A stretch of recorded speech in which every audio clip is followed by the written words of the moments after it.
Commander?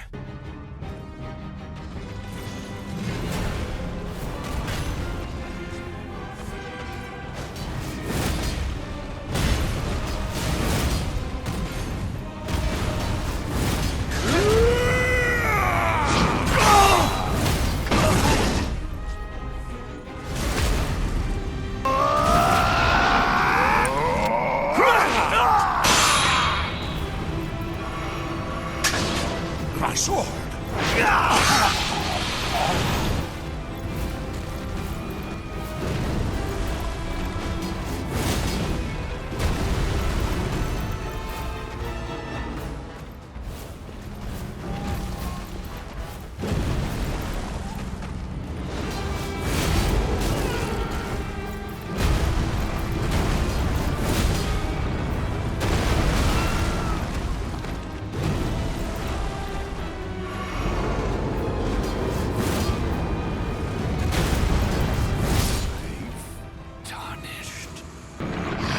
Throughout my 300 years of slaughtering, you are the first one who has wounded me like this.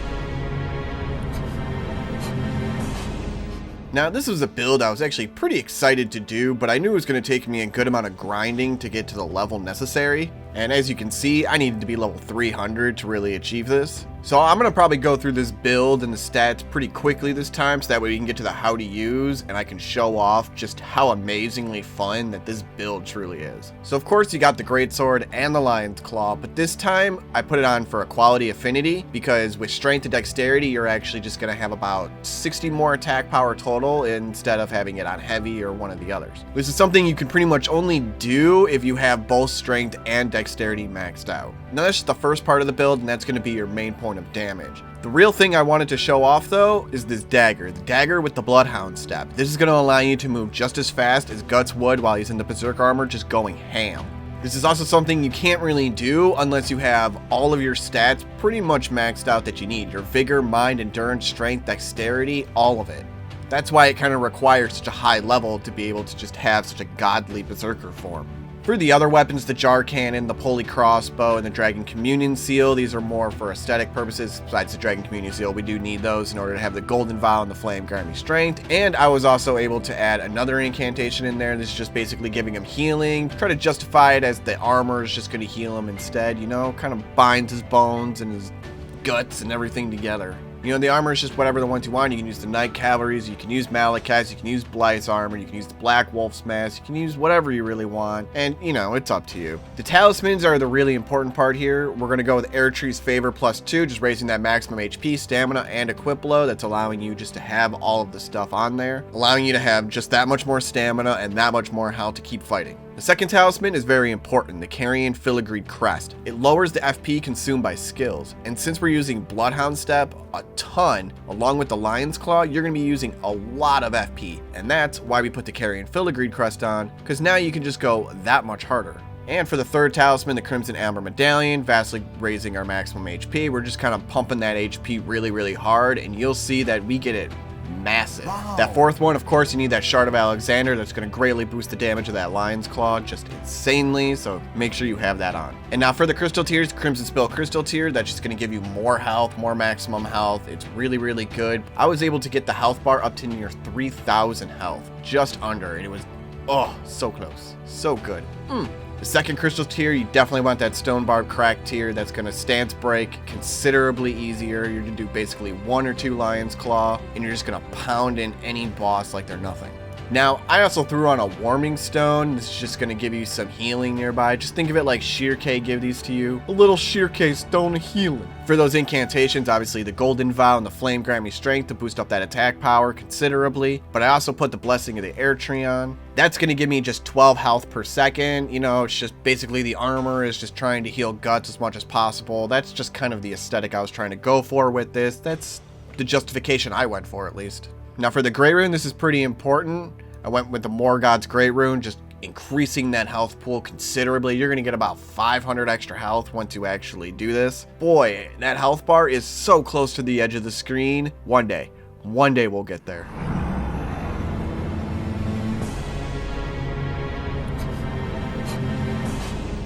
Alright, now onto the stats. Pretty much I'm just capping all this stuff, so vigor, mind, endurance, strength, dexterity, you just want to cap those out into their hard caps. And then after that, the other important thing is having faith up at 38. That allows you to do all the incantations you need, and that's pretty much stats, so let's get into the how to use.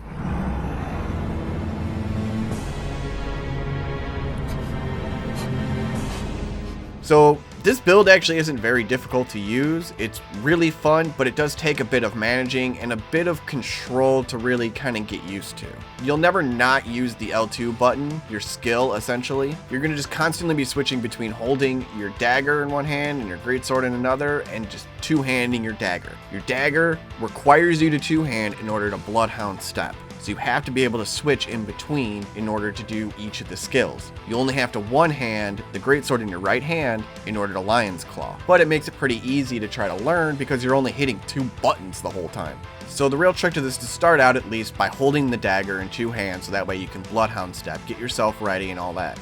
Bloodhound step is pretty much just going to give you just an insane dodge, allows you to have a lot of control and get in there. Once you're about 3/4 through the animation of the Bloodhound step and you're ready to do an attack with the Lion's Claw, you can actually hold down the Y button or triangle, whatever you're using on the controller, and then hit that L2 to switch over. And that way now you're holding both in one hand the dagger and the right hand with the greatsword. And there you go, now you can Lion's Claw. After that, you can do Lion's Claw as many times as you need. You'll either stance break, be able to do a bunch of damage, or if you need to get out, in the middle of your animation for the Lion's Claw when you're on the ground, you can hold Y or triangle and then switch back over to two-handing that dagger and Bloodhound step your way out of there again.